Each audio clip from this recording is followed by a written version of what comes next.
Thank you very much for the introduction. And I'm very much flattered that you invited me here to speak in front of you. For us, it's extremely exciting to come to Kazakhstan, for quite a different country to Germany, and to understand very well how you might do participation and participatory design. That's also why I arrived already on Monday to explore the city. And I do thank very much Unrban Kazakhstan Forum, how much effort they do and help me to understand the city. And the Goethe Institut, on the other hand, introducing me to the different habits and places of the city. Yeah, we are the Baupiloten from Berlin, from Germany. View into our office in Berlin. We are now we are now 18 people working on the one hand in one department which has to do with participation, and the other one actually building the architecture. Yeah, the big question, why do we go through the effort of participation? Jonah Friedman wrote a book, 1974, with the title, How City Dwellers Can Plan Their Buildings and Cities.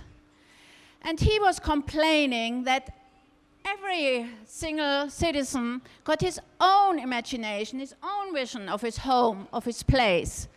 But the architect didn't even listen. He studied how the average man is behaving.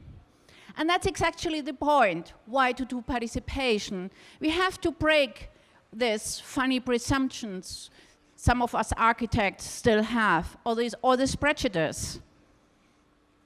Even the youngest know already how they like to learn, maybe to read. They don't want to sit on the chair properly at the table, but they love to transform some bits and pieces to have the optimum position to actually read.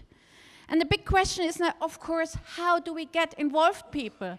Which people will get involved, and what power do they have? Power is a big topic in participation, as you know, and maybe you know the letter of participation by Sherry Arnstein. It starts from non-participation by manipulation, very easy to manipulate, therapy, and then we go over kind of tokenism, sort of alibi participation, and then finally to citizen power and beyond participation.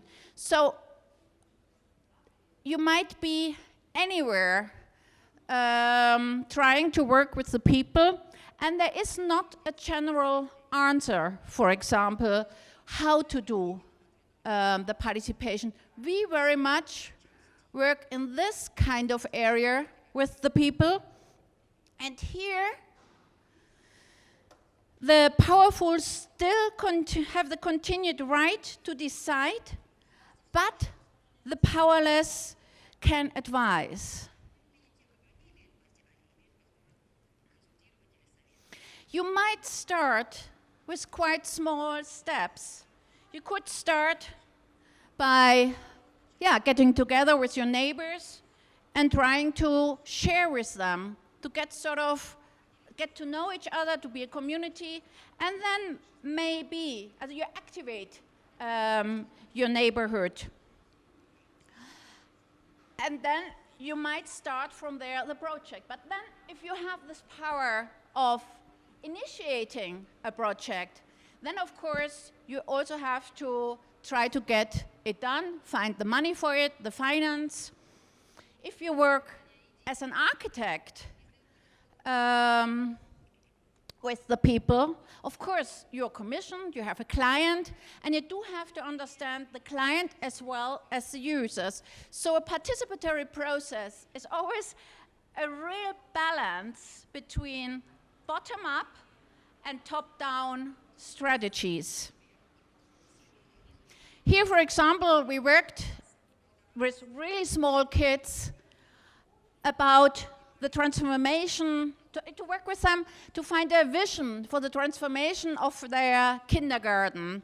And maybe you know the story of Pippi. I don't know whether you would know the story of Pippi Longstocking. It's a Scandinavian story. This is quite a hero for German kids as well.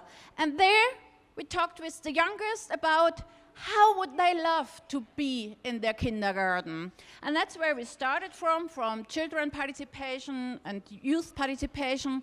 And by the time now the processes get more and more complex, we have more and more people coming together, because participation is always a negotiation between different parties. And usually parties who might not like to have the same aim, the same goal, the same vision. So we always try to work with heterogeneous groups. It's quite complex. They are the activists, they are the politicians, they are the authorities, and together with them, we negotiate to find the best of solution. Not the perfect of one particular interest, but the best of, which sort of enriches often the different visions. And how would we do it? Participatory design strategy do need new forms of dialogue on equal terms. So we want to work on the same eye level.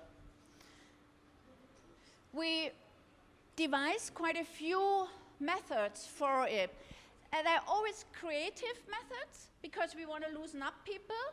We want them to think beyond their prejudice, beyond their presumption, beyond that what they actually already know. So it's always about devising, to looking into the future. What would be the perfect scenario? I really would like to wish. In the beginning, we are not concerned with any finances. We just want to know how would be the perfect kindergarten, the perfect school, the perfect community center for you, that we do understand where we should travel to. And here we devised games for developing schools, 19 steps in 100 minutes. You get to your vision, which we then discuss and I'll show later getting into it. And here again we are we're supported by a foundation, and this was also regarded as extremely useful by the German Ministry of Economics. Participation means that there is a new understanding of the role of the architect. You can't work anymore in your nice little architectural office all by yourself. There are always people around you who want to be actively working on their future environment. The first game we devised in 2007, and there was the single person thinking about how would I love to live together with lots of people. We had the project to transform student housing from the end 50s, early 60s. And we did a lot of games, and from there we devised the measurements we might do. We never ask the people directly, how do you want to live? But we try to go always detours to loosen them up and to go beyond prejudice. And we love to have kind of an architectural concept coming out of it, so we as architects can react to it and have a good understanding what we have to plan for. As here with the student housing, we understood the students mainly extremely important was for them the communication in the outside and inside, and accordingly we devised the 13 buildings. So we transformed the former greenery, which just was there to have a distance between, hold a distance between the single buildings, and now it's activated, and the insight I'm gonna show later in my lecture. And I got also through the effort to write a book. It's not my main occupation and not my favorite one, but I thought it was extremely important to inspire people and to motivate people to try to involve the future users of their buildings, of their environment, because you might not believe it, but in Germany, it's still not very far participation. It's not that you're allowed to do it everywhere. The authorities, in a way, still hate it, that too many people might talk, get involved. There are too many wishes, and even architects. Some architects love it, but some just can't handle it, that there are other people trying to destroy their big, fantastic ideas. So even in Germany, or even in Berlin, we do have quite a few challenges left to get more and more into participation, to give more and more people the chance and the possibility to get involved in their future.